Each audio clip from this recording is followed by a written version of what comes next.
আসসালামু আলাইকুম রহমতুল্লাহি ওবারকাতু। সম্মানিত দর্শক, আমরা অনেকেই কবর জিয়ারত করে থাকি। প্রশ্ন হলো, কবর জিয়ারতের সুন্নত পদ্ধতি কী?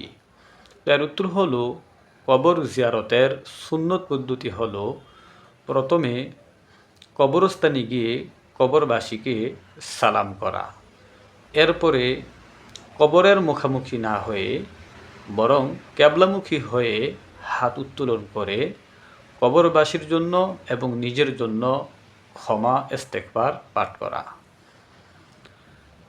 মুসনাদে বাজ্জারের 1706 নম্বর হাদিসে এবং ফাথুল বারির 11 নম্বর খণ্ডের 148 নম্বর পৃষ্ঠার মধ্যে এসেছে, হযরতে আব্দুল্লাহ ইবনে মাসউদ রাদিয়াল্লাহু তাআলা আনহু হতে বর্ণিত, তিনি বলেন, আমি আব্দুল্লাহ জুল বিজাদাইন রাদিয়াল্লাহু তাআলা আনহুর দাফনের পর রাসূলুল্লাহ সাল্লাল্লাহু আলাইহি ওয়াসাল্লামকে দেখলাম আল্লাহ রসুল 2 হাত উত্তোলন করে ক্যাবলামুখী হয়ে তার জন্য দোয়া করেছিলেন, এই কথা বলে যে, হে আল্লাহ, আমি আব্দুল্লাহ জুল বিজাদাইন এর উপরে সন্তুষ্ট আছি, আপনিও তার উপরে সন্তুষ্ট হয়ে যান।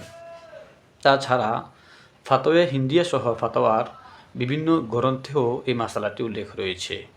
সম্মানিত দর্শক, আমাদের দেশের অনেক মুসলমান যারা কবর জিয়ারতের সুন্নত পদ্ধতি জানে না, ফলে তারা ক্যাবলামুখী হয়ে দোয়া না করে তারা কবরের মুখামুখি হয়ে দোয়াটি করে থাকে।